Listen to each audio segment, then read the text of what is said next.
बिस्मिल्लाहिर्रहमानिर्रहीम। एक मर्तबा हज़रत मूसा अलैहिस्सलाम ने बारगाह इलाही में अर्ज़ किया, या अल्लाह, जन्नत में मेरा पड़ोसी कौन होगा? अल्लाह ताला की तरफ से जवाब आया, फलां शहर का एक गोश्त बेचने वाला तुम्हारे साथ जन्नत में होगा। ये सुनकर हज़रत मूसा अलैहिस्सलाम हैरान रह गए। एक अजीम नबी का पड़ोसी, एक आम सा कसाब। इसी जुस्तजू में हज़रत मूसा अलैहिस्सलाम उस शहर की तरफ रवाना हो गए। वहां पहुंचकर देखा कि एक शख्स अपनी दुकान पर गोश्त बेचने में मसरूफ है। आप खामोशी से उसके पास बैठ गए। जब वो शख्स काम खत्म करके गोश्त का एक टुकड़ा कपड़े में लपेटकर घर की तरफ चला तो हज़रत मूसा अलैहिस्सलाम भी उसके पीछे चल दिए। घर पहुंचकर हज़रत मूसा अलैहिस्सलाम ने मेहमान बनने की इजाज़त मांगी, जिसे उस शख्स ने खुशदिली से कबूल कर लिया।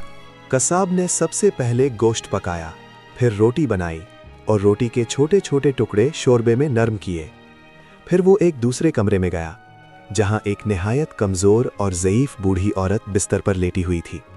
वो उसकी माँ थी। कसाब ने निहायत मोहब्बत से अपनी माँ को सहारा दिया और अपने हाथों से एक एक लुक़मा उनके मुंह में डालने लगा। वो उस वक्त तक नहीं रुका जब तक माँ का पेट भर न गया। फिर उसने माँ का मुंह साफ किया और नरमी से उन्हें वापस लिटा दिया। इसी लम्हे बूढ़ी माँ ने उसके कान में कुछ कहा, जिसे सुनकर कसाब मुस्कुरा दिया। हज़रत मूसा अलैहिस्सलाम ये सब खामोशी से देख रहे थे।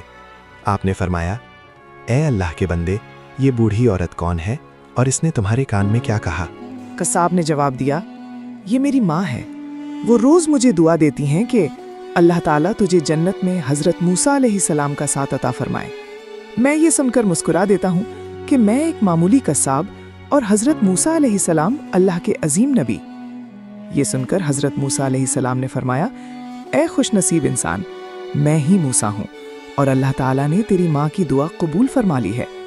माँ की खिदमत इंसान को जन्नत तक पहुँचा देती है। अल्लाह ताला हमें अपने वालिदैन की खिदमत और उनकी दुआएं हासिल करने की तौफीक अता फरमाए। आमीन।